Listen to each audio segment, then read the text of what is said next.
ar tik lielu interesi mūsu pilotprojektu, bet es sākšu ar dažām tehniskām lietām. Pirmām kārtām lūkšu visus atslēgt mikrofonus.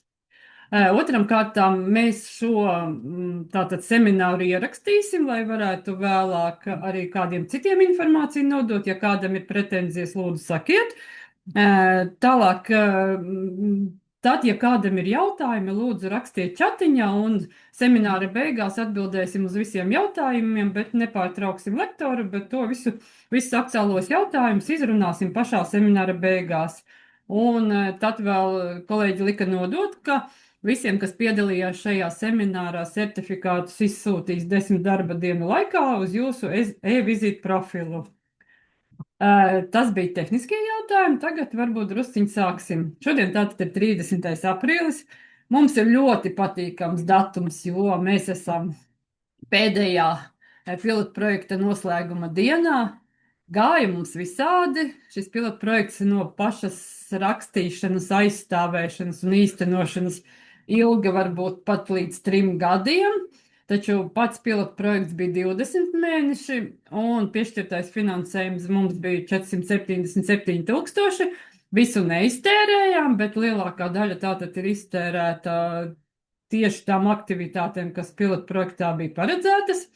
Gāja mums visādi, labi, slikti, taču mūsu Vaivru kolēģi ir visgudrākie un visforšākie, tāpēc rezultāts ir ļoti lielisks. Un šodien meitenes varbūt sāks un speciālisti stāstīt pa sadaļām, kā mums ir gājis, ko mēs esam realizējuši, kāds būs šī pilota projekta rezultāta iegums. Tātad sākam pa daļām runāt.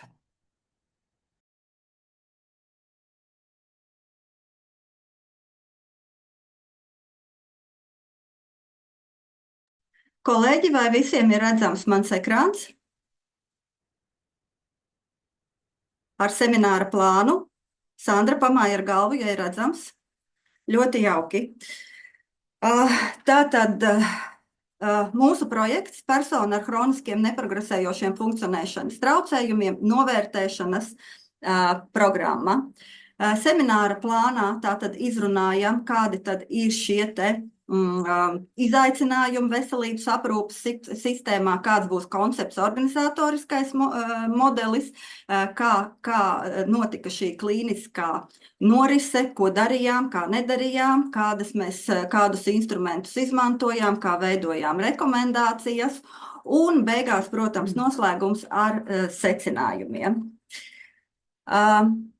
Vienmēr, kad man ir iespēja runāt ar saviem kolēģiem, es sāku ar šo slaidu par rehabilitācijas jēdzienu, jo runājot par rehabilitāciju, bieži šķiet, ka mēs visi it kā saprotam, par ko ir runa, tomēr praksē zem šī jēdziena, teiksim, dažādi speciālisti, dažādi cilvēki nereti ieliek ļoti atšķirīgu saturu. Vienam rehabilitācija nozīmē procedūras, citam tas nozīmē stacionāro ārstēšanos, vēl kādam šo te sociālo atbalstu, funkcionēšanas atjaunošanos un tā tālāk un tā joprojām. Un tāpēc sāku ar šo definīciju, kas palīdzēs mums šai prezentācijā uz rehabilitāciju skatīties šajā vienotajā ietvarā, precīzāk medicīniskās rehabilitācijas skatījumā.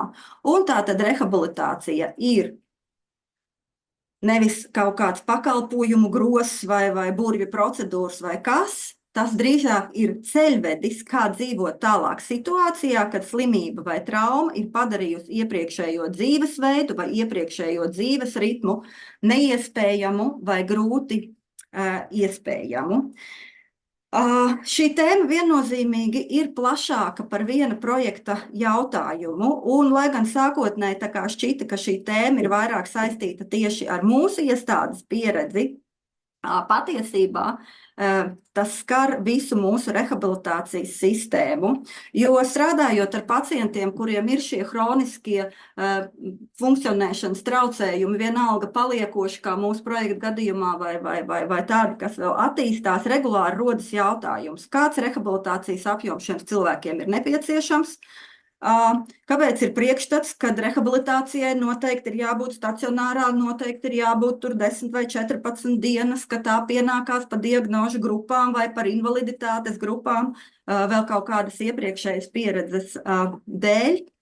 Šie ir jautājumi, kas ikdienu padara tādu, kā lai saka, neviennozīmīgu. Un tajā pašā laikā neapšaubām ir skaidrs, ka pacientiem, kuriem ir šie funkcionēšanas traucējumi, īpaši, ja mēs runājam par smagiem funkcionēšanas traucējumiem, rehabilitācijas atbalsts ilgtermiņā ir svarīgs un ir nepieciešams. Un līdz ar to jautājums nav par to, ir vai nav nepieciešama rehabilitācija, jautājums ir par to, kā noteikt mērtiecīgu, pietiekumu un ar resursiem samērīgu šo rehabilitācijas apjomu. Un praksē strādājot, atkārtot šī pacienta uzņemšana rehabilitācijā nereti šķiet vairāk balstīt uz kaut kādu ieradumu vai emocionāliem apsvērumiem vai kaut kādām pacientu gaidām. Kādreiz es varētu teikt, arī šī medicīniskā rehabilitācija mēģināja risināt kaut kādas sociālās problēmas. Nevis mēs rehabilitāciju uztveram kā šo objektīvo funkcionēšanas izvērtējumu, un tas neapšaubāmi rada riskus, ka resursi tiek izmantoti nevienmēr tur, kur no viņiem mēs varētu iegūt vislielāko ieguvumu. Un vienmēr runājot par šo te hronisko pacientu grupu, un te es viņu pat domāju plašāk, ne tikai kā ar hroniskiem funkcionēšanas traucējumiem, bet kā arī pacienti, kuriem varbūt funkcionēšanas traucējumi ir mazāk izteikti, bet ir šī hroniskas slimības diagnoze, kas lēnām iet uz priekšu, ir šis būtiskais jautājums par pacienta paša līdzdalību. Un rehabilitācijas ietvarā, ja mēs runājam, ka tā tiek uztvērta kā kaut kas, kas vienkārši pienākās, bet neprasa tādu aktīvu pacientu iesaisti, tā, diemžēl, bieži zaudē savu vērtību.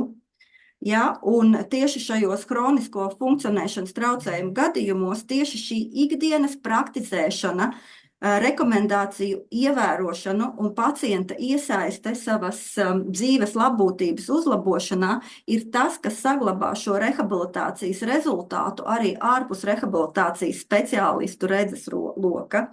Tāpēc es gribu teikt, ka šī prezentācija nav tikai par pilotu projektu, tā ir arī par jautājumu, kā mums, kā sistēmai domāt par pacientiem ar hroniskiem funkcionēšanas traucējumiem, kā to veikt objektīvāk, mērtiecīgāk un tieši ilgtermiņā uz šo tālāko funkcionēšanu. Kāpēc tas vispār ir nepieciešams un kādi tad ir šie galvenie izaicinājumi? Ir jāsaprot, ka šie neprogresējošie funkcionēšanas traucējumi nepazūd vai nereducējās ar 1 vai 2 ārstēšanas epizodēm. Un tā arī nav situācija, kad mēs sagaidām pilnīgu funkcionēšanās atjaunošanos, kas, jebkuram cilvēkam, kas nonāk pacienta lomā, liekas vissvarīgākais, un tas ir tas, uz ko būtu jābūt vērstai rehabilitācijai. Diemžēl šie hroniskie traucējumi ir ilgtermiņa slodze gan pašam pacientam, gan sistēmai. Turklāt jāņem vērā, ka diemžēl pacienti arī noveco, un līdz ar to arī jau esošajiem funkcionēšanas traucējumiem, ko izraisījusi slimība vai trauma, pievienojās ar novecošanu saistītie traucējumi. Un viens no šiem būtiskākajiem izaicinājumiem joprojām ir nepietiekama strukturēta pēctecība. Pacients ir pilnīgi skaidrs, ka pacients saņem palīdzību, bet viņa ir epizodiska, viņa ir sadrumstalota, nav šīs skaidrās sistēmas, līdz ar ko pacientam liekas, ka viņš neko nav saņēmis, jo mēs visi saskaramies ar to, ka nepietiek. Es gribētu būt nepopulāra un teikt, ka labi, neteikšu, ka pietiek, bet teikšu, ka ir diezgan daudz un racionālāk to izmantojot un ar noteiktu mērķi mēs noteikti iegūtu daudz labākus rezultātus gan fiziskā plāksnē, gan finansiālā plāksnē, gan arī tādā psihoemocionālās labbūtības fāzē. Un vēl svarīgi ir arī tas, ka tad, kad mēs fokusējamies tieši uz funkcionēšanu, uz to, ko cilvēks var darīt savā ikdienā, kā viņš var uzlabot savu dzīves kvalitāti, nevis fokusējamies uz to, kas ir zaudēts, kāda funkcija nav un ak, cik briesmīgi, ka viņas nav, mēs mainām arī šo pacienta domāšanu. Vēl viens atsevišķs izaicinājums mūsu komandai šķiet ir šī pāreja no bērnu uz pieaugušo rehabilitāciju, jo bērnu rehabilitācijā es nebaidīšos būt tik skarba un teikt, ka tomēr dominē šī te pakalpojuma pieejamība vairāk un vēl vairāk un vēl vairāk, bet daudz mazāks uzsvars tiek likts tieši uz šo sagatavošanos uz pieauguša cilvēka dzīvi, uz to, ka neatkarīgi no saviem traucējumiem šis bērns tomēr būs pieaugušais, kuram arī būs pieaugušā prasības, arī pieaugušā pienākumi, cik viņš ir spējīgs viņu izpildīt ar visu to patstāvību un atbildību, ko tas viss nes līdz, atbilstoši katras personas spējām. Un līdz ar to šī pāreja bieži ir ļoti sarežģīta, jo tikko man bija 17,11 gadi un man pienācās viss, un tagad man ir 18 gadi un 2 dienas, un man vairs nepienākas nekas, bet man stāvoklis jau nav mainījies. Vajadzības ir tās pašas, kas 2 dienas atpakaļ. Un līdz ar to gribētos teikt, ka mēs kā sistēma bieži reaģējam, tāds muļķīgs salīdzinājums kā Pavlovs suns uz zvaniņu. Tātad ir problēma, mēs reaģējam, bet mēs nepietiekami vadām tieši šo funkcionēšanas aspektu, kas ir šī rehabilitācijas ass. Un mēs joprojām, varbūt rehabilitācijas sfērā strādājošie mazāk, bet mums ir jānes šī savu filozofiju arī citās specialitātēs, koncentrēties nevis uz to, kas pacientam nav iespējams, nevis uz to, ko viņš nevar darīt, bet drīzāk koncentrēties uz to, ko tu vari darīt un kā šo potenciālu attīstīt uz priekšu. Un šeit ir svarīgi atcerēties, ka nav burvju procedūras, nav burvju terapijas, kas nodrošinās funkciju atjaunošanos.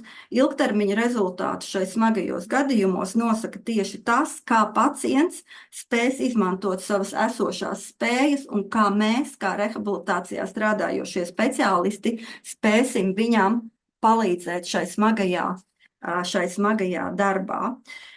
Tāpatās arī šī projekta nepieciešamība ir saistīta ar plašākām izmaiņām veselības aprūpē un sabiedrībā kopumā. Mēs visi zinām, ka pasaulē pieaug iedzīvotāju skaits, palielinās vidējais dzīves ilgums, īpaši, ja mēs runājam par attīstītajām valstīm, un vienlaikus ļoti strauji attīstās medicīna.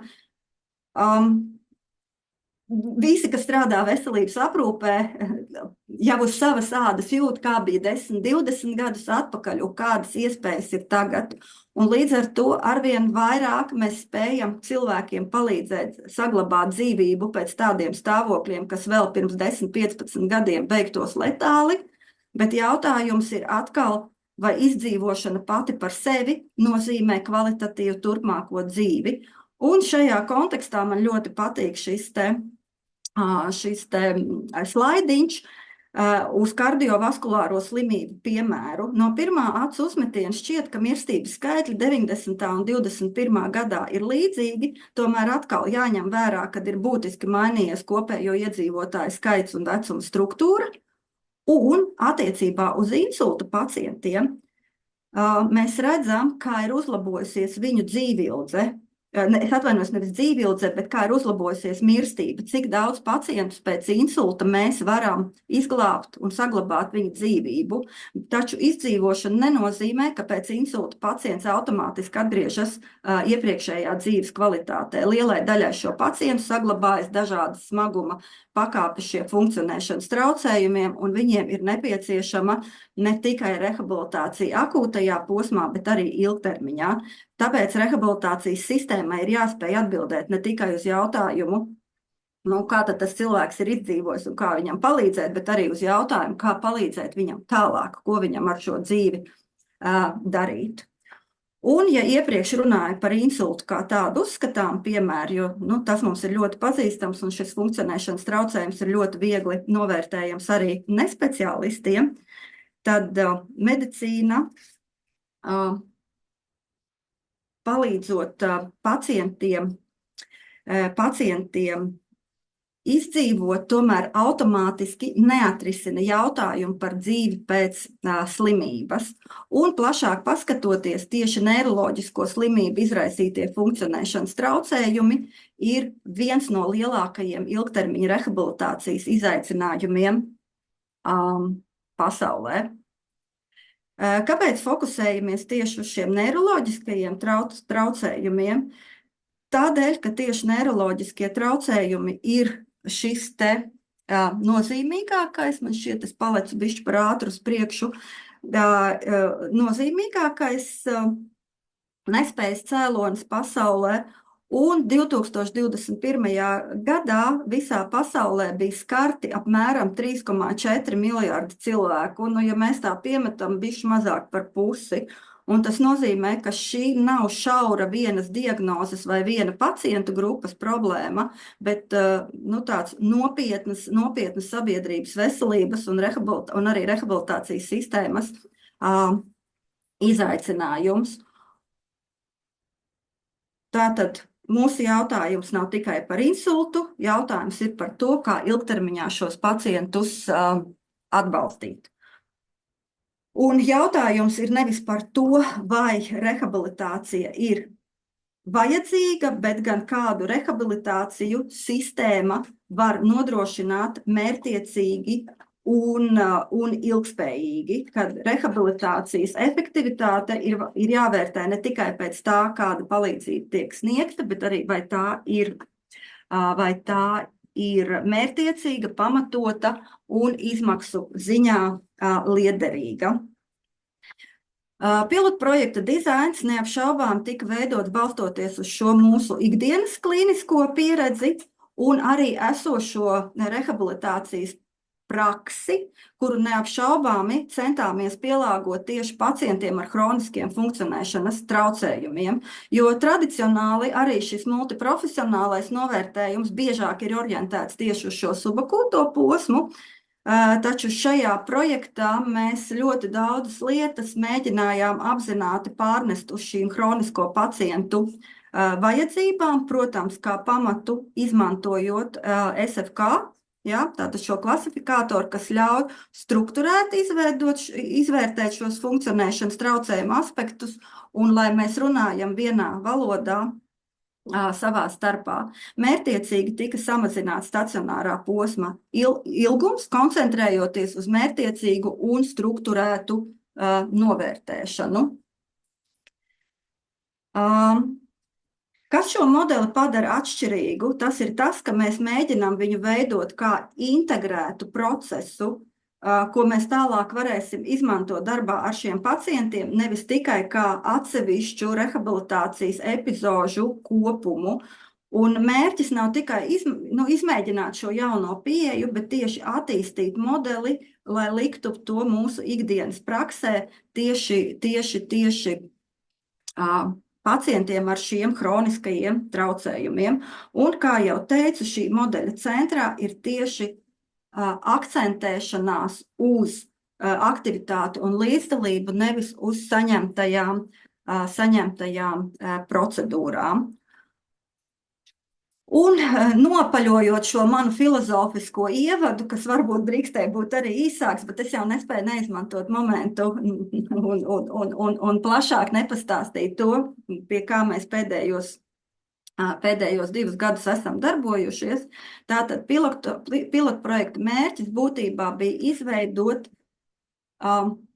savādāku pieeju, kas atbilst mūsdienu šiem rehabilitācijas attīstības virzieniem, un sākotnēji tas ir paredzēts pacientiem tieši ar paliekošiem funkcionēšanas traucējumiem, pēc neprogresējošiem nervu sistēmas bojājumiem vai slimībām, kā muguras smadzeņu bojājums, cerebrāls infarkts, galvas trauma un cerebrālā trieka. Tātad tie ir pacienti, kuriem mēs neprognozējam būtisku neiroloģisko funkciju uzlabošanos, un līdz ar to galvenais nav meklēt funkciju, kur nav iespējams atjaunot, bet šī te regulārā funkcionēšanas izvērtēšana.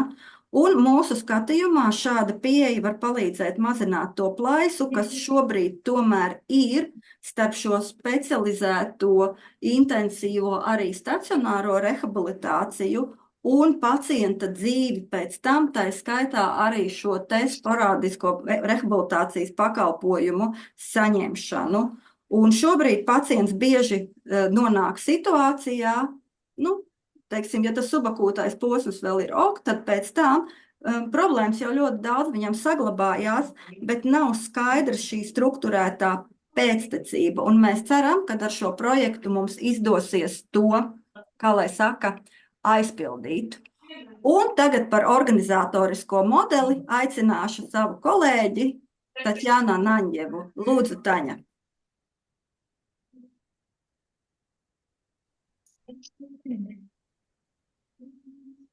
Labdien visiem! Tātad redzēt mani var vai var arī dzirdēt? Labi, tā. Tad es paturpināšu par pilotu projekta norisi, un tad mums ir bijušas 3 fāzes. Dzīve ir ieviesusi korekcijas, sākotnējais plāns bija nedaudz savādāks, bet izstrādes posms mums bija diezgan garš, 11 mēneši. Mēs centāmies sagatavoties maksimāli labi šim te pilotēšanas posmam, kas bija diezgan tāds saspringts, bet mēs spējām izdarīt tie plānoto. Tātad pašas programmas realizācijas posms bija 6 mēneši pacientu uzņemšana, plus 3 mēneši vēl atgriezniskās saites saņemšana par rekomendāciju ievērošanu pacientu ikdienu. Un 3. fāze ir analīzes fāze, kas pēc būtības bija jau sākusies vēl programmas realizācijas noslēgumā, jo sākotnēji dati jau tika ievākti un mēs sākam tos analizēt. Un var teikt, šodien viņi ir noslēgusies, tad ir ievākti visi dati un mēs arī pastāstīsim par iegūtiem rezultātiem. Kopumā projektā mums bija izveidotas vairākas komandas. Viena no viņam ir vadības komanda, tā ir salīdzinoši neliela. Jūs varat redzēt te uz slaida, kas ir bijis sastāvā. Un galvenās funkcijas bija kopumā pilotprojekta vadība, komunikācija ar NVD, resursu plānošana, kā arī projekta norises uzraudzība un operatīva pielāgošana, jo mēs centāmies tiešām strādāt iteratīvi, kā konstatējam kādas nepilnības, tad mēģinām rast risinājumu un tad pielietot tos pielāgojumus. Un arī iepirkumi, tātad projekta ietvaros bija tātad vairāki iepirkumi, piedalījāmies kā konsultanti, protams, un arī datu analīze ir galvenais vadības komandas uzdevums. Otrā komanda ir bijusi izstrādes komanda, tā ir jau lielāka. Šeit ir 17 dažādu specialitāšu cilvēki. Ir jāuzsver tas, ka izstrādes komandas sastāvā starp šiem 17 bija arī tie, kas piedalījās vadības komandā. Mēs centāmies to saglabāt līdz tad klīniski strādājošiem un līdz cilvēkiem, kas pilotēja jauno programmu, lai nebūtu šī tā kā izraušana no konteksta, no procesa. Centāmies strādāt visi kopā, neskatoties uz to, kad bijām sadalījušies arī šīs te komandās. Un šeit izstrādes komandai galvenie uzdevumi bija izstrādāt programmu, pilnveidot viņu, par pacientu atlasi. Es pastāstīšu nedaudz pie nākamajiem slaidiem tos izaicinājumus. Tātad izstrādes komandai arī konstatēja tādas īpatnības pie pacientu atlases, izveidoja multidisciplināru novērtēšanas formu, un tālāk tie uzdevumi seko, jūs varat izlasīt un iepazīties. Vēl jāuzsver digitālo risinājumu izveide, testēšana un pilnveidošana. Kā arī izstrādes komanda jau pilotēšanas laikā bija tā, kura apstrādāja no cilvēkiem, kas uzņēma pacientus, viņu atgrieznisko saiti, un tad mēģina rast risinājumus un ieviest programmas realizācijā. kā arī bija uzstāšanās ar vairākiem ziņojumiem. Trešā komanda ir pilotēšanas komanda. Šeit var redzēt, ka tas sastāvs ir ļoti liels, vairāk kā 60 speciālisti ir piedalījušies. Grafikā pa labi var redzēt sadalījumu. Lielākais skaits ir funkcionāli speciālisti, māsas un fizikālas un rehabilitācijas medicīnas ārsti. Bija arī citi speciālisti, un šis bija jau tāds klīniskais darbs. Tad šī komanda uzņēma pacientus, novērtēja, sniedz rekomendācijas, visas programmā iekļautās intervences, izglītošanu, grupu nodarbības.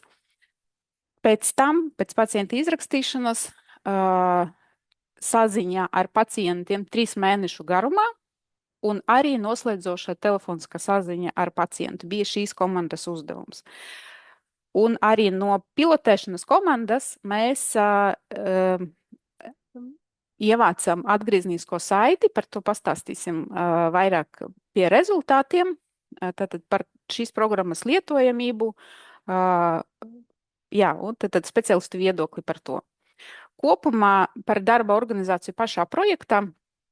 No tā globālai jāuzsver, kad mums bija diezgan strukturētas regulārās tikšanās, kas ir ļoti svarīgs faktors, jo, ja laicīgi ir ieplānota tikšanās, tad ir iespēja arī šo te atgrieznisko saiti ievākt no visiem komandas dalībniekiem, jo bieži vien ja to atgrieznisko saiti sniedz pa vienam, tad viņa vai nu atkārtojas, vai nu viņa var būt ļoti pretrunīga, bet ja kolēģi savācas kopā, tad mēs varam apspriest, atrast tos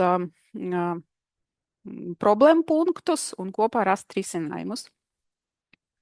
Un tagad par klīnisko norisi. Šeit ir pacienta ceļš. Atkal nestāstīšu viņu ļoti sīkie, bet šeit ir jāuzsver tas, ka pilotu projekta dalībnieki bija pacienti, kas ir pārsvarā no NRC Vaiviri dinamiskas novērošanas reģistriem, bet bija arī ne tikai pacienti no mūsu reģistriem, bet arī cilvēki ir interesējuši, tad atsevišķie gadījumi tika izskatīti un pacientam vai nu tika indicēta dalība projektā vai ne. Un šeit ir tātad slaida labajā pusē var redzēt to saturu. Tātad pacientam iestājoties, viņš saņem individuālas konsultācijas. Un ir jāsaka, ka tā nebija tikai novērtēšana, lai noteiktu pacientā funkcionēšanas līmeni, tā bija rekomendāciju sniegšana, ja ir nepieciešams, tad arī apmācība, kā arī grupu nodarbības. Un gala beigās, kas šeit ir jāuzsver, arī ārsts pēc izrakstīšanas, pēc 3 mēnešiem sazinājās ar pacientu telefoniski. Tieši tas ārsts, kurš ir strādājis kliniski ar pacientu stacionēšanas epizodes laikā. Ja? Šeit tātad šeit ir slaids par pacientu atlases kritērijiem. Neminēšu, protams, diagnožu grupas, tas jau ir pieminētas. Šeit ir jāuzsver tas, ka projekta laikā mēs arī sapratām, ka viens no atlases kritērijiem bija, ka pacients nav saņēmis multiprofesionālo rehabilitācijas pakalpojumus pēdējos 3 gados. Bet faktiski pacientam iestājoties pie mums, mēs redzam, ka šī te epizodiski rehabilitācijas pakalpojumi tika saņemti un mums nav pieejama tāda kopējā bilde par to, kāds ir šis te rehabilitācijas ceļš šim hroniskajam pacientam. Šeit ir pati programma. Tātad viņa ir 2 daļas. Kreisajā pusē ir 5 dienu stacionēšanas epizode. Sākotnēja novērtēšana. Pirmajā dienā uzsāk ārsts un nedēļas pirmajā pusē pārsvarā notika šīs te konsultācijas, rekomendāciju sniegšana un apmācības. bet grupa aktivitātes jau virzies vairāk uz nedēļas otro pusi, un izrakstīšanas dienā ārsta konsultācija, kurš ar pacientu tai skaitā izrunā kopumā rekomendācijas, visas, kas tika sniegtas no visas komandas. Un otrā daļa, kas ir slaida labajā pusē, 3 mēnešu monitorēšanas periods, kad mēs pacientiem sūtījām vai arī telefoniski sazinājāmies reizi nedēļā, vai sūtījām aptauju par rekomendāciju ievērošanu un ikdienu. Ja tā bija elektroniskā versija, tad pacients redzēja tekstu precīzu, kas viņam tika šeit rekomendēts, un sniedza atbildes par to, vai viņš ir ievērojis šīs rekomendācijas vai nav ievērojis, kā arī varēja sniegt atgriezenisko saiti par faktoriem, kas kavē vai kas veicina. Kopumā no pašnovērtējumiem, pacienti ir pildījuši arī vairākus pašnovērtējumus. Šeit var redzēt laika grafiku, kā tie tika pildīti, arī nosaukumus, un par balstoties uz daļu no tiem, pie rezultātiem mēs redzēsim tātad šīs te izmaiņas. Jā. Un tad nedaudz skaitļos. Mums ir uzņemti 192 pacienti, kas ir mūsu projekta arī plānotais apjoms. Tādi lieli skaitļi globālie, tad funkcionālu speciālistu vizītes, gandrīz 1500, izmeklējumi konsultācijas, vērstu speciālistu vizītes ir 247 un tā tālāk. Un tagad nedaudz sīkāk jau par tā pacientu līmeni vienas dienas ietvaros un vienas epizodes ietvaros, es atvainojos. Tātad šeit mēs redzam apmeklējumu skaitu, kas bija nepieciešams, kas tika sniegts pacientam vienas epizodes laikā. Šeit ir jāsaka tā, ka kvalitatīvi strukturētie dati mums ir ievakti par funkcionāliem speciālistiem, par citiem rehabilitācijas komandas dalībniekiem. Attiecībā uz māsu darbu un fizikālas un rehabilitācijas medicīnas ārsta darbu ir jāsaka, ka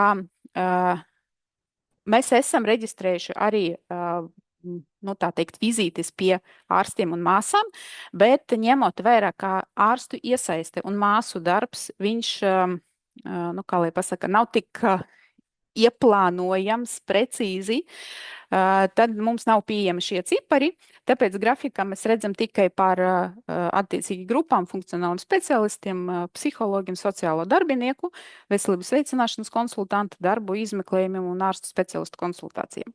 Un šeit ir jāsaka, ka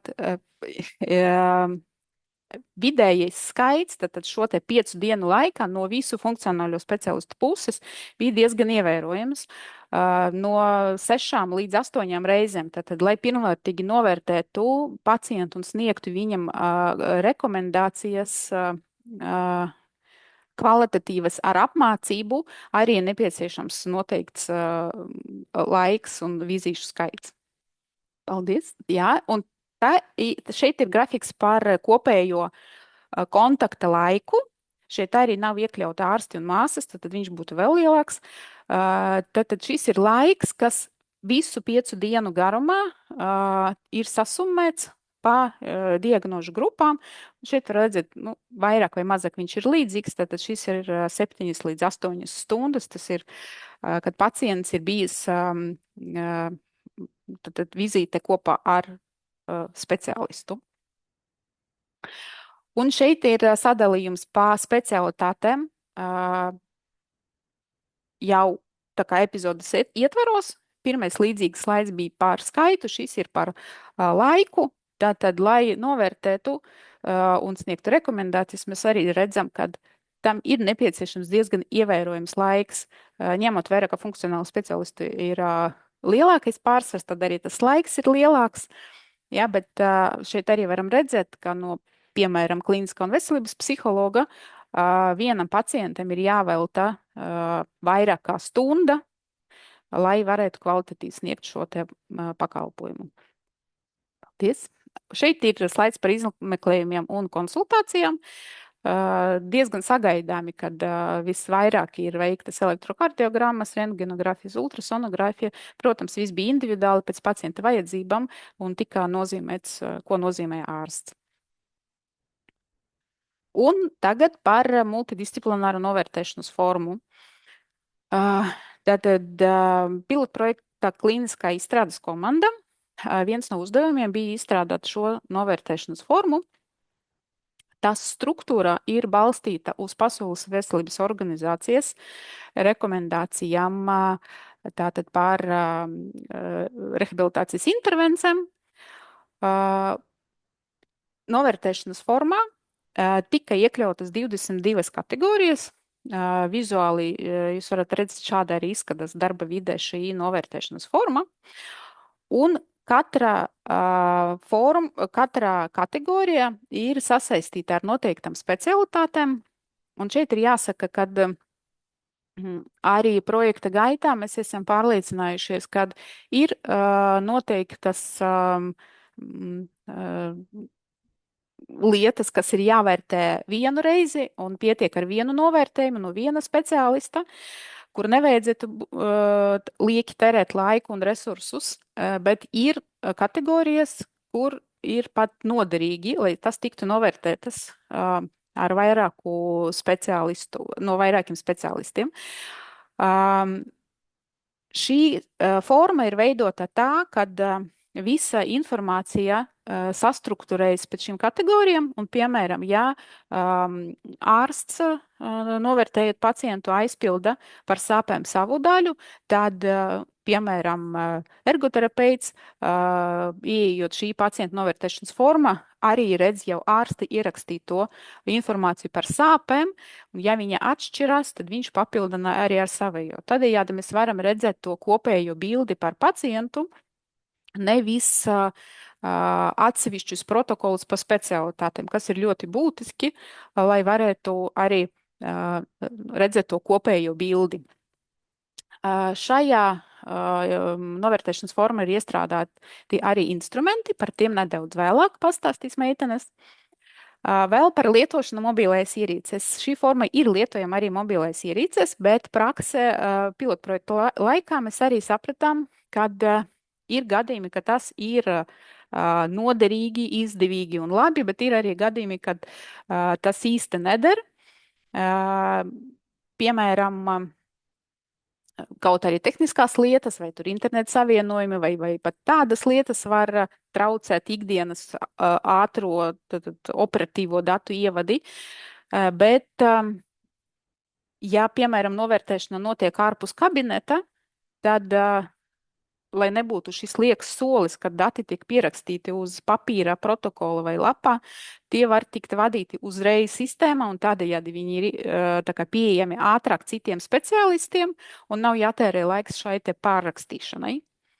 Un vēl viens plus digitāliem datiem, protams, ir datu izgūšana, un šī forma paredz arī to, kad noteiktas lomas, tad noteikti cilvēki, kam ir piešķirtas šīs tiesības, spēj izgūt datus, strukturētus Excel formātā, kurus pēc tam var arī analizēt.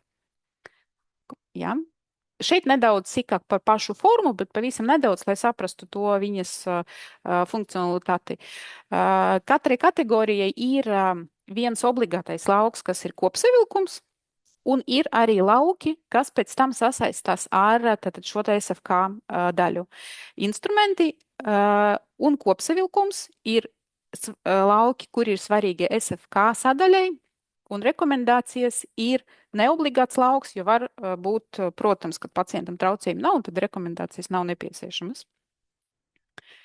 Un šeit ir SFK tāda liela un plaša sadaļa, un šajā novērtēšanas formā katram ir iestrādāta trīs pamatkopas, korsetes SFK, atbilstoši mūsu mērķa, pilotprojekta mērķa grupai. Atbilstoši pacienta pamatdiagnozi, kas ir ievadīta sistēma, viņam tiek atlasīta attiecīgā SFK kopa, un brīdī, kad speciālisti atbilstoši savam kompetencēm un savam piekļuvam aizpilda datus, saglabā tos, tad uz šeieni atbilstoši domēniem tiek padota šī informācija lūk no kopsavilkumiem un no instrumentiem.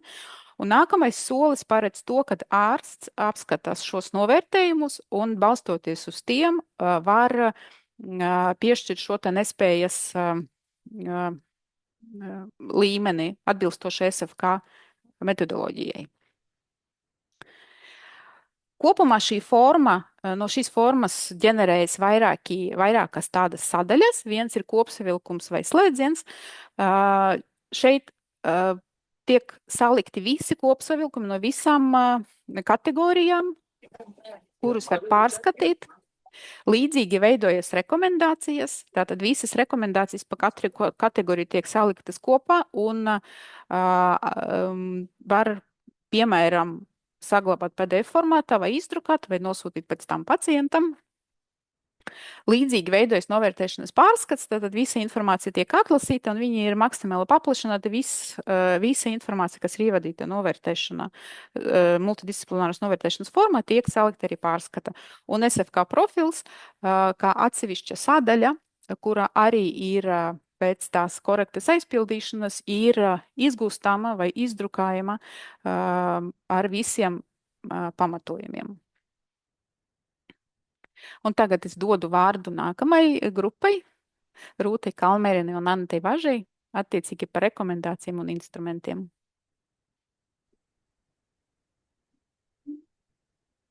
Labdien, Ines! Jā, tad par novērtēšanas instrumentiem. Projekta izstrādes etapā tika atlasīti 60 instrumenti, no kuriem klīniskā komanda kurus atzina par piemērotiem pacientu novērtēšanai. Sadarbojoties dažādu specialitāšu pārstāvjiem, tika panākta vienošanās par 40 instrumentiem, kuri tiks iekļauti šajā novērtēšanas formā, nodrošinot vienotu un saprotamu rezultātu interpretāciju visiem iesaistītajiem speciālistiem.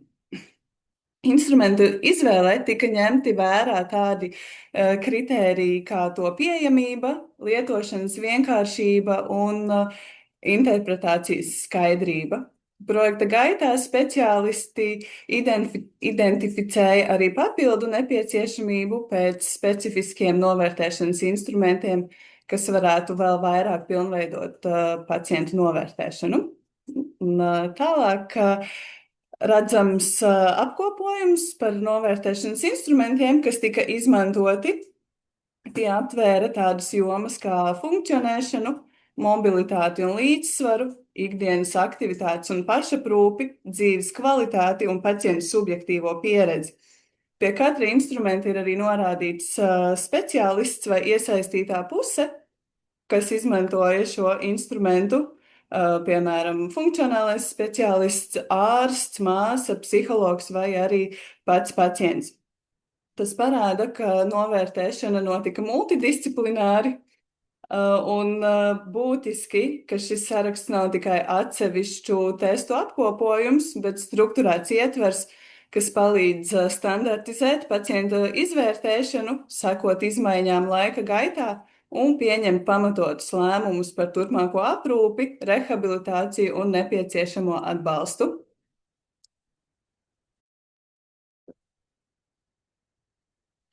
Jā, un tātad no novērtēšanas un instrumentiem pie rekomendācijām, un tātad arī šeit sākotnēji atlasītais rekomendāciju skaits bija 52, no kurām tad arī šī kliniskā komanda izveidoja 47 izdēles materiālus. Un tātad visas izstrādātās rekomendācijas pacientiem un speciālistiem ir pieejamas gan elektroniskā, gan drukātā formātā, tad pielāgojoties dažādām šīm lietotāju iespējām un nodrošināt plašāku piekļuvi informācijai. Tātad rekomendācijas atlasītas no TVO materiāliem, SPKC pieejamiem izdeles materiāliem, arī zinātniski pamatotās literatūras, kas pēc tam arī tika apstrādāts pilnvērtīgos un kvalitatīvos izdeles materiālos, kā arī jau NRC Vaiver no esošajiem izdeles materiāliem. Un tad katram pacientam arī rekomendācijas tika pielāgotas individuāli. Ja, tas ir ļoti svarīgi, tātad izvērtējot viņa diagnozi, veselības stāvokli, blakus saslimšanas, ārstēšanas mērķus un tad personīgās iespējas ievērot šos ieteikumus. Un tad šāda pieeja arī palīdz nodrošināt to, ka ieteikumi ir ne tikai medicīniski pamatoti, bet arī tad reāli īstenojami pacientu ikdienā. Tad, jā, materiāli ietvēra gan praktiskus ieteikumus, piemēram, par kritienu profilaksi, ergonomiku, fiziskajām aktivitātēm, līdzsvaru vingrojumiem un tad piecelšanos pēc kritieniem, gan arī tādu informāciju par veselības jautājumiem, miegu, sāpēm, uzturu, tūsku, spasticitāti un tādā veidā. Tad būtiski arī pieminēt, ka šie materiāli ir paredzēti gan pacientiem, gan viņu tuviniekiem un arī speciālistiem, jo tie palīdz nodrošināt saprotamu, praktiski izmantojumu informāciju arī ārpus šīm speciālistu konsultācijām un veicinot pacientu drošību, līdzestību un tad šo patstāvību ikdienā. Un tātad nākamajā slaidā redzam, tad, kurās jomās pacientiem visbiežāk tika sniegtas šīs rekomendācijas. Tātad vislielākais šo skaits bija motorajām funkcijām un mobilitātei, ikdienas aktivitātēm, sāpēm, kā arī par mentālo veselību un elpošanu. Vienlaikus, protams, arī rekomendācijas aptvēra citas būtiskas jomas, kā komunikāciju, uzturs, ādas kopšana, izglītība un sociālā dzīve. Un tad šie dati arī palīdz labāk saprast, kurās aprūpes un rehabilitācijas jomās pacientam nepieciešams vairāk atbalsta, kā arī šis var kalpot par pamatu turpmākai pakalpojumu plānošanai un tad resursu mērķtiecīgai novirzīšanai. Un vēl gribu piebilst, ka, kā jau arī Tatjana minēja, ka svarīgi šo sniegto rekomendāciju apmācība, jo bez apmācības zūd šo materiālu jēga. Jā, un tad dodu vārdu Inesei un Dacei. Jā, labdien, kolēģi, tad es tālāk turpināšu stāstīt par pilotprogrammas rezultātiem un nākotnes perspektīvām. Šajā prezentācijā mans uzdevums ir runāt par 4 savstarpēji saistītiem jautājumiem par pacientu veselību, pratību un iesaisti, par pacientu pieredzi ar saņemtajām rekomendācijām, par veselības aprūpes speciālistu skatījumu uz programmas īstenošanu, kā arī noslēgsim mūsu prezentāciju par to, kā šādu pilotu programmu varētu attīstīt tālāk no šāda atsevišķa projekta uz sistemātiskāku risinājumu rehabilitācijas aprūpē Latvijā. Analizējot pacientu atbildes par saņemto rekomendācijas saprotamību, kas bija daļa rekomendācijas sniegšana, kā jau kolēģis minēja, bija daļa no šīs pilotprogrammas tāda kodola. Šajā attēlā jūs redzat, ka kopumā tā bija pozitīva tendence. Lielākā daļa respondentu ja pacientu norādīja, ka rekomendācijas bija ļoti saprotamas vai pārsvarā saprotamas. Un te jāsaka, ka tas ir būtisks rezultāts, jo rekomendācijas saprotamība ir tāds pirmais priekšnosacījums to praktiskai ievērošanai. Jo, ja pacients nesaprot, kas tieši viņam ir jādara, cik bieži un kādā veidā, tad arī labi sagatavotas rekomendācijas ikdienā var netikt izmantotas. Šī dati liecina, ka pilotprogrammas ietvaros speciālistiem lielākoties izdevās informāciju nodot pacientiem saprotamā un uztveramā veidā. Par rekomendāciju piemērotību ikdienas lietderības vērtējumu un piemērotību ikdienas režīmam, tad jāsaka, apkopojot atbildes, redzams, ka lielākajai daļai pacientu tās bija pilnībā vai pārsvarā piemērotas. Tas nozīmē, ka šīs rekomendācijas nebija tikai teorētiskas, tās lielākoties bija iespējams pārnest uz pacienta mājas vidi un ikdienas ritmu. Taču vienlaikus pacienti norādīja, ka daļai pacientiem šīs rekomendācijas bija tikai daļēji piemērotas, un šis ir arī signāls mums, veselības aprūpes speciālistiem, ka rekomendācijām jābūt ne tikai medicīniski pareizām vai pareizi izstrādātām un uz pierādījumiem balstītām, bet tām ir jābūt arī reāli izpildāmām katra konkrētā pacienta dzīves apstākļos. Apkopojot pacientu vērtējumu par atgādinājumu ietekmi uz motivāciju, te mēs redzam, ka regulārs kontakts pēc stacionārā posma daļai pacientu patiešām palīdzēja saglabāt iesaisti rekomendāciju izpildē. Kā jūs redzat šajā slaidā un visos slaidos un grafikos, ko mēs jums rādam, šeit ir sadalīti rezultāti attiecībā par pamatdiagnožu grupām. Jūs redzat, ka daļa pacientu norādīja, visās pamatdiagnožu grupās pacienti norādīja, ka atgādinājumi motivāciju palielināja nedaudz, bet daļai šie atgādinājumi palielināja motivāciju ievērojami.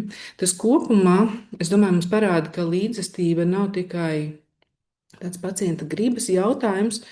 Reizēm pacients zina, kas ir jādara, bet ikdienā pietrūkst tādas struktūras, ikdienas rutīnā, atbalsta vai regulāru atgādinājumu. Un tad mēs nonācam pie secinājuma, ka šādā situācijā regulāra saziņa var būt vienkāršs, bet nozīmīgs pašvadītas rehabilitācijas atbalsta instruments. Tad izpilotējot šajā pilotu programmā, mēs patiešām guvām pierādījumu šai iepriekšējai intuīcijai, ka pacientiem regulāri atgādināt par rekomendāciju izpildi mēs varam panākt labākus rezultātus, nevis tikai sniegt rekomendācijas, izrakstoties no stacionāra un aizmirstot par pacientu un par sniegtajām rekomendācijām. Par atgādinājumu biežuma piemērotības vērtējumu, te jāsaka, ka lielākā daļa respondentu visās trijās pētījuma dalībnieku grupās norādīja, ka viens atgādinājums nedēļā bija piemērots vai ļoti piemērots, un tad šeit atsaucoties to, ko kolēģi Tatjana stāstīja, ka mēs 3 mēnešu ilgi pēc 5 stacionārā pavadītām dienām mēs reizi nedēļā pacientam sūtījām atgādinājumus par elektroniskus atgādinājumus par rekomendāciju izpildi, tātad pacienti atzīmē, ka šis bija ļoti piemērots. Tas nozīmē, ja mums pašiem varbūt kādā brīdī likās, ka reizi nedēļā tas ir par daudz, bet kopumā šīs pacientu atbildes uz anketas jautājumiem 3 mēnešu tajā follow-up novērtējumā parādīja, ka tas nebija pārmērīgs, bet pietiekami regulārs, lai uzturētu uzmanību uz šīm saņemtajām rekomendācijām.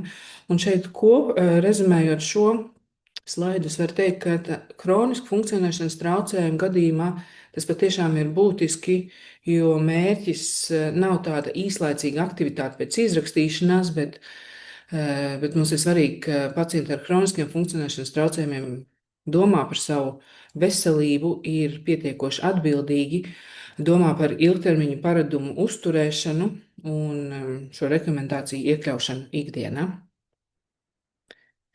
Apkopojot pacientu pašu norādītos uzlabojumus pēc pilotu programmas, te jāsaka, arī kā jūs redzat šajā slaidā, ka visbiežāk tika minētas motorās funkcijas un mobilitāte, kā arī fiziskās slodzes, tolerants, izmaiņas, sāpju mazināšanās un uzlabotas ikdienas aktivitātes.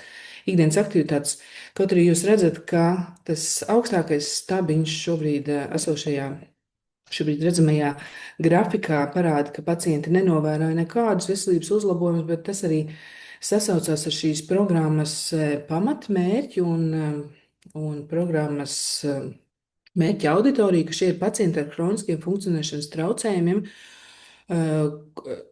kurus izraisa neprogresējoša neiroloģiska saslimšana, un ir jau pienācis tāds brīdis, kad šies neiroloģiskos uzlabojumus mēs nevaram gaidīt tīri funkciju ziņā, tādēļ arī šādi rezultāti nav pārsteidzoši. Analizējot pacientu motivāciju pēc programmas, redzams, ka novērtēšana, individuālas rekomendācijas un atgādinājumi daļai pacientu palīdzēja vairāk iesaistīties savas labbūtības uzturēšanā, un šis arī principā ir šādas pilotu programmas mērķis, ka mēs domājam par pacientu veselību, pratību, kas tiek nodota viņu pašu rokās. Un tad tas arī būtu šis ilgtermiņa rezultāts, kas ir mērāms ar pacienta paša iesaisti. Tātad te es, rezumējot šo slaidu, var teikt, ka pilotprogramma nav tikai par rekomendāciju nodošanu, tas ir arī par to, ka mēs rūpējamies par pacientu aktivizēšanu, iedrošināšanu un noteikti arī atbalstīšanu, lai viņš ikdienā vairāk iesaistītos savas veselības un funkcionēšanas uzturēšanā. Tā, šis slaids ar vairākiem attēliem, kur katrs grafiks parāda vienas no pilotu projektā iesaistīto pacientu grupas rezultātiem attiecībā par iesaistīšanās līmeņa dinamiku. Mēs šo pacientu veselības iesaistīšanās līmeni vērtējām, izmantojot Patient Health Engagement skalu, jo šis instruments palīdz saprast mums kā veselības aprūpes speciālistiem, cik lielā mērā pacients pats ir gatavs aktīvi iesaistīties savas veselības pārvaldībā. Un tad šeit mazliet filozofiski pieejot šiem jautājumiem par pacientu veselības iesaistīšanos un veselību pratību, tad te var teikt, ka tas nav tikai zināšanu jautājums. Un ar šī instrumenta palīdzību mēs varējām paskatīties uz pacienta tādu emocionālo gatavību, uz slimības pieņemšanu un spēju praktiski rīkoties. Kopumā šie rezultāti šobrīd redzamie rāda, ka daudz pilotprojektu pacientu atrodas pielāgošanās posmā. Tas nozīmē, ka viņi savu veselības stāvokli jau uztver kā tādu ilgtermiņa realitāti un ir gatavi iesaistīties. Vislabāk progresu šajā veselības iesaistīšanas līmenī mēs novērojam tieši pacientu grupā, kas bija pieaugušajā cerebrālās triekas diagnozi. Tomēr daļai pacientu, vairāk muguras smadzeņu bojājumu un galvas smadzeņu bojājumu pacientu grupai nepieciešams papildus atbalsts, lai šī iesaiste kļūtu tāda patiešām stabila arī ikdienas dzīvē. Tālāk pārējām no pacientu skatījumu uz veselības aprūpes speciālistu skatījumu. Te mazliet pastāstīšu tīri metodoloģiski, ko mēs darījām pēc pilotu programmas noslēguma. Tie speciālisti, kur bija iesaistīti programmas izstrādē, ieviešanā vai tās praktiskajā realizācijā, mēs lūdzām viņiem aizpildīt anketu, kas ļāva novērtēt, kā šī jaunā programma tiek ieviesta un integrēta ikdienas veselības aprūpē un ko par šo domā veselības aprūpes speciālisti. Anketu aizpildīja 33 no vairāk kā 60 iesaistītajiem speciālistiem, tāpēc šie rezultāti raksturo tieši anketu aizpildījušo speciālistu skatījumu, nevis visu iespējamo pilotprogrammā iesaistīto dalībnieku kopumu. Un proporcionāli jūs redzat, ka arī lielākais respondentu skaits bija tieši funkcionālie speciālisti. Tad šīs anketas rezultāti kopumā parāda pozitīvu speciālistu attieksmi pret pilotu programmu. Grafiks, kur jūs šobrīd redzat, ir gana raips un krāsains, bet tā doma ir tāda, ka respondenti atbildēs dažādiem jautājumiem, vai viņi izprot šīs programmas nozīmīgumu, vai tā atbilst viņu profesionālajai lomai, vai kolēģi ir gatavi sadarboties šīs programmas izmantošanā. Un jūs redzat, ka vairāk atbildes tieši bija zilajā laukā un gaiši zilajā laukā, kas norādīja, ka kolēģi izprot šos programmas nozīmīgumu un uzskata viņu par vērtīgu un ilgtspējīgu.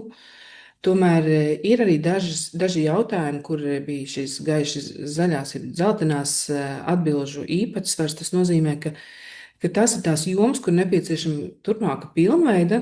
Šīs jomas ir vairāk saistītas ar resursiem, ar apmācību, ar darba organizāciju un programmas pilnveidu ikdienas praksē, bet tās noteikti ir tādas ikdienas darbā risināmas lietas, lai programma patiešām iedzīvotos arī veselības aprūpes sistēmā. Tālāk pārējot no kvantitatīviem rezultātiem, mēs vēlējāmies izpētīt arī kvalitatīvos rezultātus, tātad kā paši pacienti un kā terapeiti raksturo pieredzi šajā pilotu programmā, un sāksim ar speciālistu pieredzes aprakstu jo tika veikta kvalitatīvā analīze, kurā datu avots bija 10 daļai strukturēti interviju transkripti ar pilotprogrammas īstenošanā iesaistītiem veselības aprūpes speciālistiem un atbalsta personām. Tad šīs analīzes mērķis bija saprast, kā speciālisti uztver programmas, pašu programmas nepieciešamību, organizāciju, arī novērtēšanas procesu, komandas darbu kopumā, pacientu motivāciju un, kas ir svarīgi, šīs programmas turpmāku ilgtspēju. Kvalitatīvajā analīzē tika iekļautas intervijas ar dažādu profesionālu grupu pārstāvjiem. Tie bija gan fizioterapeiti, gan ergoterapeiti, gan klīniskais psihologs, audiologopēds, komandas māsa, kā arī pacientu koordinators, kuram šajā programmā bija patiešām būtiska loma. Un šāda daudzveidība tika mērķiecīgi organizēta, jo, kā jau kolēģi pieminēja, šī pilota programma ir multiprofesionāla, un līdz ar to arī tāds izvērtēšanai ir nepieciešams dažādu profesionāļu skatījums, gan no klīniskās, gan no organizatoriskās, gan praktiskās ikdienas realizācijas perspektīvas.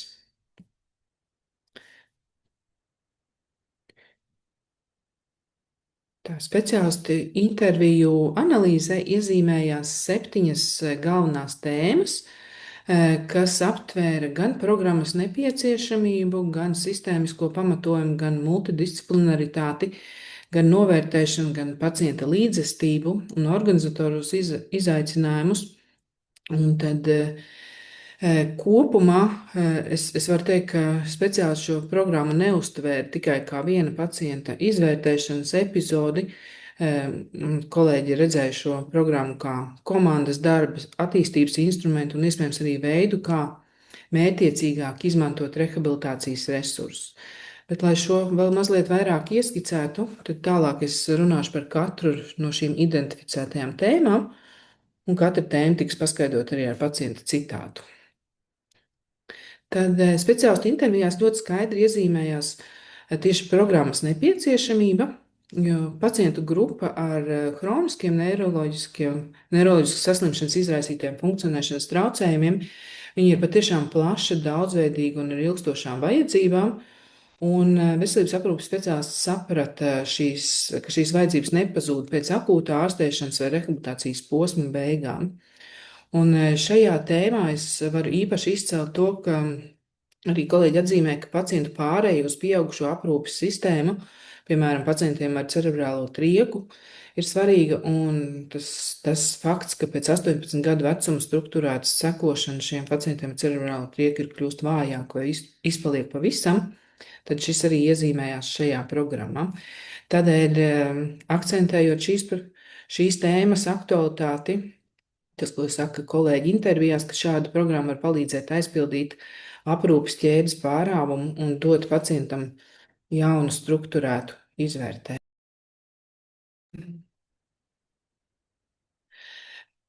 Tās speciālistu skatījumā pilota programma bija nozīmīga arī sistēmiskā līmenī. Tā tika uztvērta kā instruments tādai objektīvai pacientu vajadzību izvērtēšanai. Tas ir būtiski, jo rehabilitācijas resursi, jau kā kolēģi dr. Svikliņa teica, rehabilitācijas resursi vienmēr ir ierobežoti un ir svarīgi saprast, kas, kam, kad un kādā apjomā rehabilitācija patiešām ir nepieciešama. Un tad šāda programma palīdzētu precizēt robežas starp medicīnisko rehabilitāciju, sociālo atbalstu un pacienta pašvadību veselības uzturēšanu. Līdz ar to šāds modelis varētu palīdzēt ne tikai individuālam pacientam, bet arī veselības aprūpes sistēmai pieņemt pamatotākus lēmumus par resursu izmantošanu. Speciālistu intervijās multidisciplināra izvērtēšana arī tika uzsvērta kā viens no programmas centrālajiem elementiem. Tika uzsvērts tas, ka vienas profesijas pārstāvs nevar pilnībā novērtēt pacienta funkcionēšanas profilu. Tad, ja fizioterapeits vairāk redz mobilitāti un kustību funkcijas, tad ergoterapeits ikdienas dara aktivitātes un pašaprūpi, klīniskais psihologs emocionālo stāvokli un motivāciju, audiologopēds komunikāciju un rīšanu, savukārt sociālais darbinieks sociālo situāciju un atbalsta tīklu. Un tieši šo dažādo skatījumu apvienošana noteikti ļaus iegūt pilnīgāku un precīzāku priekšstatu par pacientu un lai tālāk lemtu par viņam nepieciešamo atbalstu. Tad 4. tēma - novērtēšanas formāts. Te vēlos uzsvērt, ka 5 dienu izvērtēšanas formāts speciālistu skatījumā kopumā tika vērtēts kā jēgpilns pacientiem ar hroniskiem funkcionēšanas traucējumiem. Un tas, ko kolēģi atzīmē intervijās, ka šiem pacientiem nevienmēr primāri nepieciešama intensīva specializēta rehabilitācija. Bieži svarīgāk ir tieši šī strukturētā izvērtēšana, funkcionēšanas profila precizēšana un patiešām skaidrs tālākais plāns. Vienlaikus speciālisti arī norādīja, ka šis formāts nav vienādi piemērojams visiem. Daļai pacientiem ir vajadzīgs ilgāks adaptācijas laiks, citiem varbūt pietikt ar īsāku izvērtējumu, tādēļ mūsu izvēlētās 5 dienu novērtēšanas programmas ilgums, viņš patiešām varētu variēt pēc nepieciešamības. Un tas, kas vēl tiek uzsvērts, ka svarīgi ir arī informētība. Pacientiem pirms programmas vajadzētu skaidri zināt, ka tas nav klasisks rehabilitācijas kurs, kā parasti pacientu uztver ar dažādām nodarbībām un intervencēm, bet tas ir tieši izvērtēšanas un rekomendāciju programma. Tālāk par pacienta līdzjustības nepieciešamību. Arī speciālistu intervijās tas parādījās kā viena no sarežģītākajām tēmām. Tika uzsvērts, ka rekomendācijas sniegšana pati par sevi noteikti negarantē uzvedības maiņu, ko mēs vēlējāmies sasniegt, bet ir svarīgi tas, ka pacients pats iesaistās. Realitāte ir tāda, ka ikdienā nevienmēr tas tā notiek. Jāsaka, līdzjustību ietekmē pacientu motivācija, iepriekšējā rehabilitācijas pieredze, ģimenes atbalsts un izpratne par programmas mērķi. Un te ir jādomā arī par rekomendāciju ievērošanu vai neievērošanu. Tas arī nav tik vienkārši, jo reizēm pacients šīs sniegtās rekomendācijas neievēro ne tādēļ, ka viņš negrib viņas ievērot, bet tādēļ, ka viņam pietrūkst fiziskas kapacitātes, atbalsta, enerģijas vai tādas skaidras struktūras, kā to darīt. Tālāk par pilotprogrammas īstenošanu, tad tas parādīja, ka svarīgs ir ne tikai klīniskais saturs, bet arī tāda praktiskā organizācija. Mums ir svarīgi, ja mēs šādu programmu vēlamies ieviest un realizēt, ir svarīgi, ka mēs plānojam pacientu plūsmu, speciālistu noslodzi, dokumentēšanu, tehnisko nodrošinājumu un komandas savstarpējo komunikāciju. Tie bija tie aspekti, ko kolēģi norādīja kā būtisku saistībā ar organizatorisko jomu. Pozitīvi tika vērtēti digitālie risinājumi, īpaši planšetes un šis vienotais novērtēšanas protokols, par kuru kolēģi Tatjana stāstīja. Tas palīdzēja arī pilotprojekta realizācijai iestrādātie kolēģi atzīmē, ka šāds vienotas novērtēšanas protokols palīdzēja mazināt dubultu dokumentēšanu un padarīja kopējo procesu ērtāku. Te jāsaka, ka vienlaikus speciālists norādīja arī, ka process vēl ir pilnveidojams, un tas ir pavisam normāli šādā pilotu projektā. Un ja arī bija kritika par pilotu programmas realizāciju no iesaistītiem speciālistiem, šī kritika pārsvarā bija ļoti konstruktīva un vērsta uz programmas uzlabošanu, ko mēs arī visas programmas norises gaitā veicām. Par uztvērtiem ieguvumiem. Par uztvērtajiem ieguvumiem speciālistu intervijās tie tika aprakstīti vairākos līmeņos. Tā pacientu līmenī kolēģi teica, ka ieguvumi saistās ar lielāku skaidrību par turpmāko rīcību, par palīgu līdzekļu un pakalpojumu izskaidrošanu, kā arī sajūta, ka pacients ir pamanīts. Savukārt speciālistu līmenī programma veicināja profesionālu izaugsmi, jaunu instrumentu apguvi un vienotāku skatījumu uz pacientu funkcionēšanu. Un, ja mēs domājam vēl plašāk, tad sistēmas līmenī šis modelis interviju respondenti atbildēja, ka šis modelis varētu kalpot kā starposms starp iepriekš saņemto rehabilitāciju, pacientu pašvadību un pamatotu lēmumu pieņemšanu un turpmāko atbalstu. Tālāk pāriesim uz pacientu pieredzes analīzi. Mums bija svarīgi paskatīties, ko tad par šādu pilotu programmu saka arī paši pacienti. un no lielās pacientu skaita, no 192 pacientiem, kas bija iekļauts šajā pilotu projektā, mēs 10 pacientus uzaicinājām piedalīties daļai struktūrētā intervijā, lai izvērtētu viņu pieredzi, viņu skatījumu par šo pilotu programmu.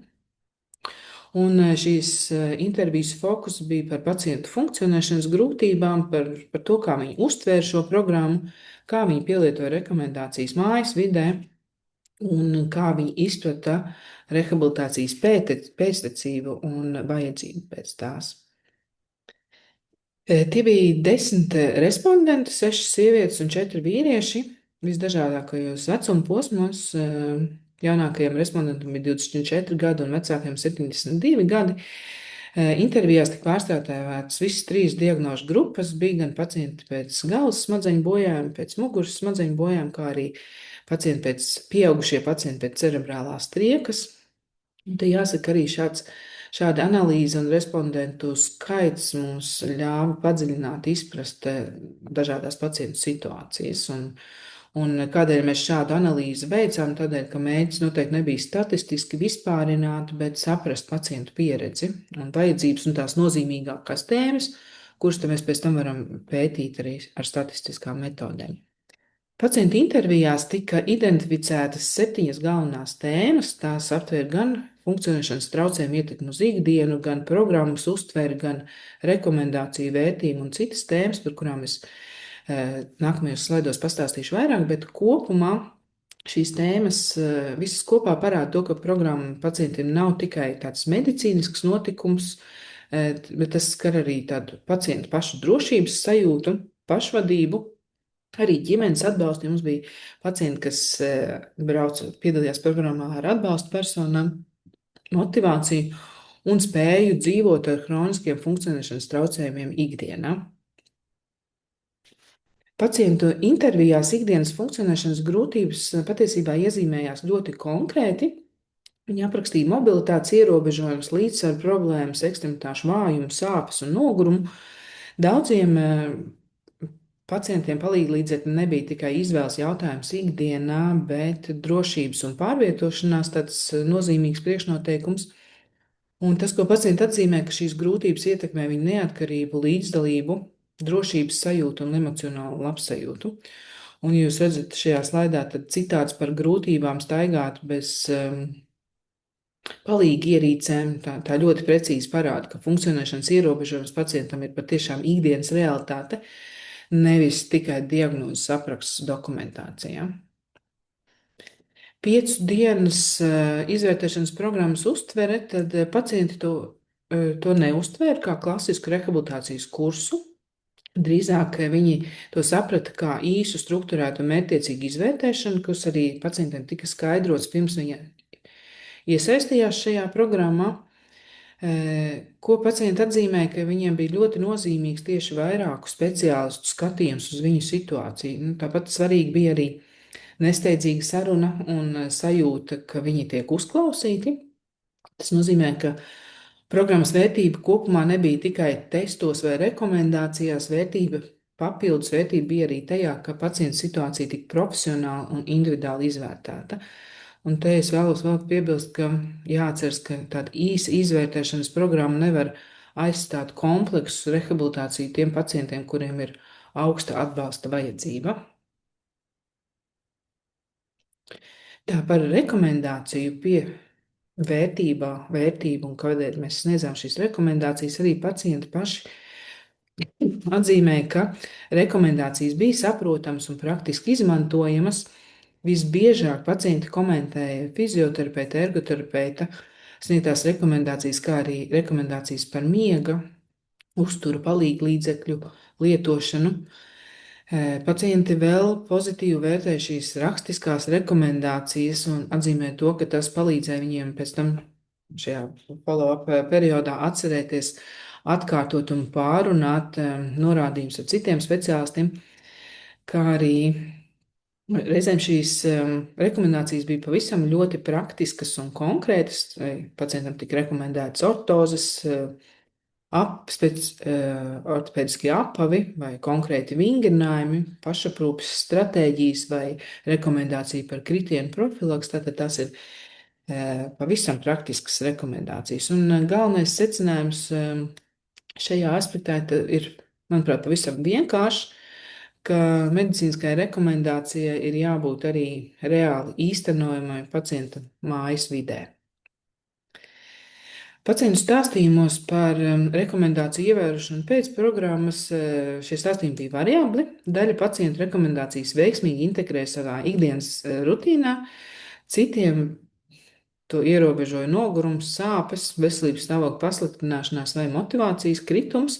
Tad šeit ir svarīgākais saprast tas, ka rekomendāciju ievērošana tas reizēm nav tikai pacienta gribas jautājums. To var ietekmēt gan slimības smagums, gan kognitīvā, gan emocionālā kapacitāte, gan sociālais atbalsts. Nereti arī šī pakalpojuma pieejamība, jeb gluži otrādi nepieejamība dzīves vietā. Ejam tālāk par pacientu intervijās minēto motivācijas aspektu. Tad šeit var runāt gan par to, ka pacienti minējuši motivāciju gan kā iekšēju, gan kā ārēju procesu. Tad iekšējā motivācija programmas pacientiem bija vēlme būt patstāvīgākiem, uzlabot kustības, stāju vai veselību kopumā. Savukārt ārējā motivācija pilotprogrammas pacientiem bija ģimenes locekļu atbalsts, aprūpētāja esamība, draugi, speciālisti vai kaut vai vienkārši atgādinājums, ko arī mēs realizējām 3 mēnešu laikā pēc stacionārā etapa. Un tas, ko pacienti atzīmē, ka atgādinājumi viņiem noteikti palīdzēja uzturēt rekomendāciju izpildu brīžos, kad pašmotivācija samazinās. Un tad te nāks secināt, ka pacientiem, kuriem nav stabila tāda atbalsta sistēmas, atbalsta tīkla, ir nepieciešams tāds aktīvāks monitorings un koordinācija. Un tas nozīmē, ka pēctecība, jeb regulāra saziņa ar pacientu pēc sniegtā pakalpojuma, tā nav tikai papildus ekstra, bet, ja mēs domājam par ilgtermiņa rezultātu, tad tas ir noteikti svarīgs posms, kas būtu jāveic. Tad tālāk pacienti intervijās uzsvēra ne tikai fiziskus vai praktiskus ieguvumus, bet arī emocionālu nozīmi. Viņiem bija svarīga sajūta, ka viņus pamana, uzklausa un uztver nopietni. Tad hroniska funkcionēšanas traucējuma gadījumā tas ir patiešām svarīgi, jo pacienti par savu stāvokli dzīvo ilgstoši. Pacienti ar cerebrālo trieku visu savu mūžu, un viņi nevienmēr jūtas sistēmā redzami. Tādēļ profesionāla un cieņpilna uzmanība pati par sevi jau stiprina šo drošības sajūtu, uzticēšanos un motivāciju. Tādēļ arī mēs daudz domājam par šo par pacientu emocionālu novērtēšanu un atbalstu. Tā, pacientu intervijās arī ļoti skaidri iezīmējās nepieciešamība pēc rehabilitācijas pēctecība, un tad par šo šajā 7. tēmā no pacientu intervijām izkristalizējusies tēma. Ja arī pats pacients saprata, ka šāda 5 dienu izvērtēšana nav gala punkts viņu veselības aprūpē, un tā noteikti palīdz saprast pacienta vajadzības un sagatavot rekomendācijas, bet noteikti ir nepieciešams arī turpinājums, un pacienti vēlas tādu skaidrību par to, kas tad būs tālāk, kāds ir plāns tālākajiem soļiem. Daļa pacientu atzīmē, ka ir nepieciešams regulārs speciālistu atbalsts, motivācijas uzturēšana, sasaist ar dzīvesvietai tuvākiem rehabilitācijas pakalpojumiem, ko patiesībā arī mūsu kolēģi pilotprogrammas norises laikā tā arī realizēja, ka tika vērtētas pacienta dzīves vieta un konsultācijās, ko sniedz gan fizioterapeiti, gan ergoterapeiti, tika piedāvāti varianti vai informācija par to, ka pacients tuvu savai dzīvesvietai var saņemt rehabilitācijas pakalpojumu. Bet, tā teoretizējot, tad domājot par šo modeļu attīstību turpmāk, ir patiešām svarīga šāda 3 elementu kombinācija. Ir gan šī multiprofesionāla izvērtēšana, gan arī praktiska pēctecība un pakalpojumu saņemšanai, kā arī pacienta pašvadības atbalsts. Nozīmē, ka arī atbildība gulstas uz pacienta pleciem. Un tieši šāda kombinācija no 3 sastāvdaļām var palīdzēt šo pilotu projektu pārvērst tādā patiešām jēgpilnā un ilgtspējīgā aprūpes modelī. Tā, un mēs esam nonākuši pie secinājumiem. Tad, doktor Svikliņa.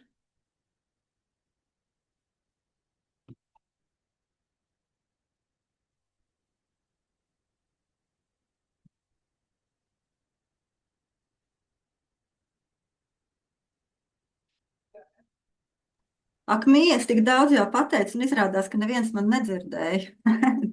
Tātad pirmais es gribēju pateikt lielu paldies manai komandai, kas tik skaisti un labi izklāstīja, un kā man arī likās saprotami to, ko mēs šajā ilgajā posmā esam darījuši, un ceru, ka tas arī visiem varētu būt noderīgi, gan ikdienas darbā, gan arī pārdomās par to, kas mēs esam un kur mēs ejam, gan kā speciālisti, gan kā cilvēki.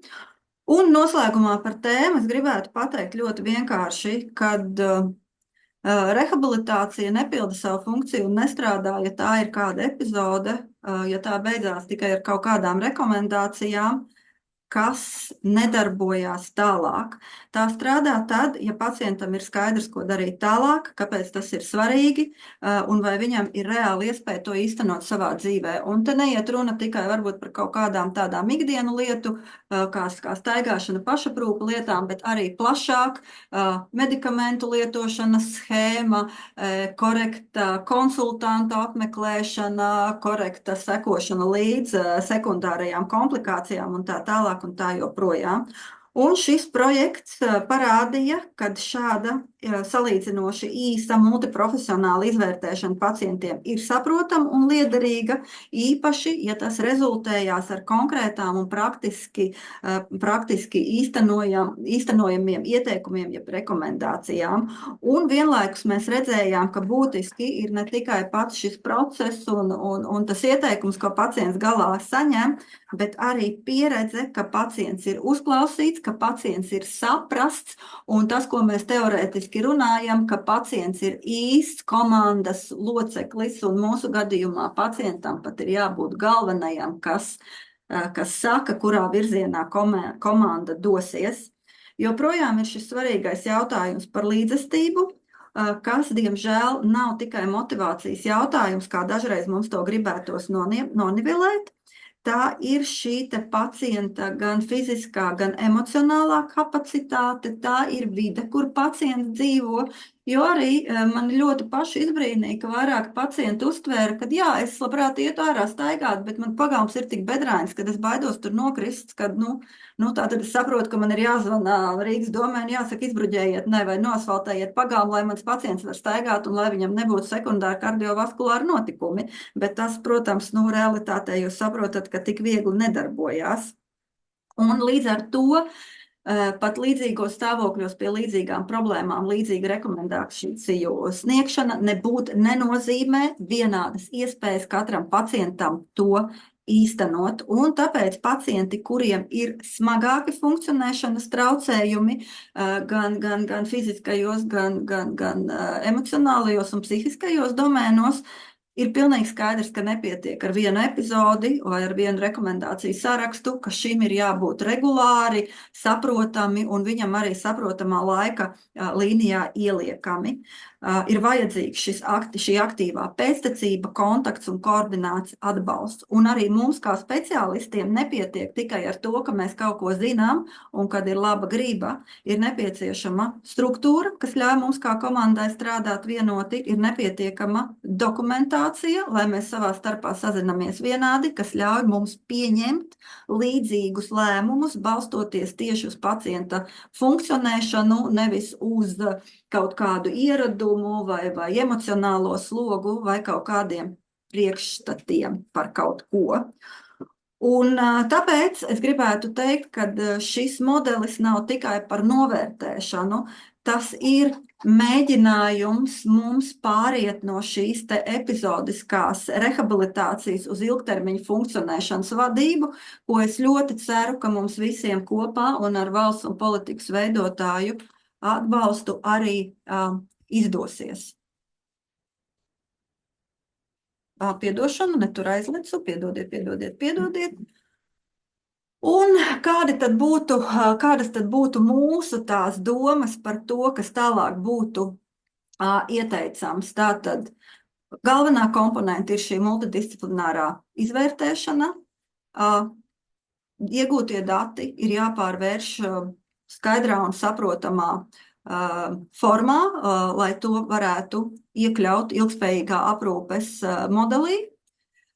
Ir svarīgi paredzēt tomēr laiku, līdzekļus un visu pārējo, lai mēs pacientiem varam sekot līdz, lai kur viņš nonāktu, bet tas nenozīmē, ka tas ir jādara vienai iestādē mūsējai. Runa ir par to, ka katra iestāde, kuriem ir šis dinamiskā pacientu uzraudzīšanas reģistrs, var šo modeli pārņemt, ar pacientiem strādāt, un ta pacientam arī nebūs vēlme meklēt, kur kas ko var dabūt, ko tur dod, kas tur ir tā tālāk. Jo neapšaubām ir svarīgi, kad ir šī te skaidra sasaiste ar dzīves vietai tuvākiem rehabilitācijas pakalpojumiem. Paldies visiem par uzmanību šajā piektdienas dienā, un nobeidzot gribu pateikt, tas, kas man liekas vissvarīgākais un ko katru otro dienu man šķiet nav neviens, kas to nav no manis dzirdējis, kad, diemžēl, lai kā man gribētos visus izārstēt un padarīt jaunus, skaistus un aktīvus, ar savām rehabilitācijas zināšanām es nevaru atcelt slimības un traumas radītos bojājumus, bet es un mana komanda, mēs varam palīdzēt atjaunot cilvēkam optimālu veselību, optimālu funkcionēšanu un līdz ar to arī labklājību.